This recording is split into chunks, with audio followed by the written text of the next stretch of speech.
Okay, very briefly, whilst I get associated with packaging and so on, I actually am a food technologist by discipline, and I migrated into packaging as well. But that's just that you're aware of where I come from originally. Most of my experience stems from actually the practical and the production side from industry, starting off in the dairy industry, moving into Cadbury Schweppes Foods, and then moving into Colgate Palmolive, who are actually the biggest pet food manufacturers in Europe in the 1970s. That's a useless bit of information. But now I work for Meat and Livestock Australia as a packaging technologist and food technologist. So somehow or another I seem to get the two mixed up. So if I ramble a bit, don't worry, it's not age, it's just the job that does it. Okay, let's talk about extending shelf life through packaging. And I want to pose a question for you, first of all, just to think about until we get to the end. In this day of logistics and fresh foods and so on, why the hell are we extending the shelf life? Why can't we get it there without having to extend it? Just think about that, because I think it's important. Okay, for those of you who are not packaging technologists, and I gather there are some here today, the role of packaging is to do 6 things. First of all, it's to contain, protect, and transport the product. Secondly, it's to market, sell, market or sell, inform, and provide convenience. Last year, some idiot suggested we should add in sustainability, but we haven't, thank goodness. Before we look at the methods of extending shelf life, let's have a look at the initial factors which are paramount to shelf life, and I'll deal entirely with fish. The first thing to remember is that hygienic handling takes preeminence, and in that process, refrigeration temperature, keeping it chilled, keeping it clean, using clean methods are a basic fundamental. If you don't do any of those things, then go out of business and manufacture car parts or something. Oh, perhaps that's not the right thing to say here. But be aware that packaging and processing cannot correct misdemeanours which take place during raw material handling. And if you don't maintain that solid approach to that, then please go into some other industry, because you're not doing any good in this one.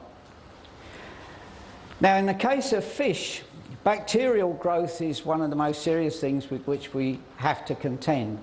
Of all the products that I've dealt with on a large scale, and that's been meat and dairying, I used to think they were difficult to deal with. Then I discovered fish are probably the most sensitive of the lot. It needs great care and attention. And the use of cold temperature through the use of ice or refrigeration are the best methods we have for reducing microbial growth and retarding enzyme activity. In this, in a practical sense, the one thing we urge people to use is clean boxes. Don't use dirty boxes, and if you have boxes, then clean them regularly.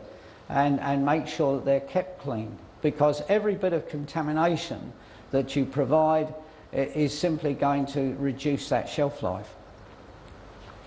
There are many similarities between fish and meat. I'm not sure if you're aware, but meat, for example, in deep muscle tissue is sterile. And think about that if any of you have had a hip joint replacement. No, you're all too young. But if you do have that unfortunate thing, then remember that the great feature will be to prevent infection, because that deep tissue is sterile until you start sticking knives and scalpels and forks in it. Well, they don't stick forks in hip joint replacements, but you know what I mean. But seriously, deep tissue is sterile, and because it's sterile, then we need to take care in handling. Now, the fish tissue, while the fish is alive, the tissue is virtually free of bacteria. Well, it's not free of bacteria, but to all intents and purposes it's sterile. And the reason for that is the fish has an immune system which is extremely good. Until the fish dies, and the immune system says, right guys, we're finished now, let's stop. And they stop, and bacteria are then free to percolate into the muscle tissue of the fish and start to do their work. So you need to bear in mind that whilst the fish is alive, it's okay, but as soon as the fish is dead, then you have really got to look after the fish in every sense of the word, and to ensure that these microbiological changes don't take place. Now we can do that by reducing the temperature, and you can use ice, and you can use iced seawater. There's been a great deal of research in the area most recently of super chilling, although I learned over the last couple of days or so that super chilling was known previously, but it seems to be enjoying a revival. And the Norwegian Institute of Technology, SINTEF, have focused on the conventional use of crushed ice and claim that by super chilling to -1 to -3 degrees keeps the product fresher for longer periods. And they've claimed that salmon fillets, for example, can extend their freshness up to 5 days compared to conventional refrigeration. And the primary aim of the exercise was to keep the temperature as constant as possible, not allowing temperature fluctuations with the ice structure remaining intact. Another approach to warding off bacteria or trying to minimise their growth is the use of sanitisers. Now, I'm a bit wary of sanitisers because the suggestion is, well, we can put this sanitiser on the outside of the meat or the fish or what have you and kill off the bugs and so on. And personally, I sort of have a few concerns about that. It's a bit like sort of washing your hands in Dettol every time you go to, every time you want to wash them. But what's happened is that Tom Riley at UWA and Steve Munyard from Pathwest Laboratory Medicine have discovered that a bitter orange extract is comparable in effectiveness with quaternary ammonium compounds. Now, quaternary ammonium compounds had their genesis way back in the late 50s after a serious typhoid outbreak in South Wales, where 21 people died from contaminated spoons being used to dispense ice cream. And QACs became very popular after that. You pop the spoon into a glass with QACs in it, and that was it, and you carried on dispensing ice cream. So QACs have got a long history of being used in this process. But if you can use natural components, of course, then there's a real benefit. And bitter orange extract has been proved to be as effective as QACs. Just in case you think that that's just confined to fish, let me tell you that in America, some more recent work has been done with using liquid tea after you've brewed it, and for washing carcasses, whole sides of animals and so on. So there are all these sort of natural components being looked at as a way of trying to reduce microorganisms.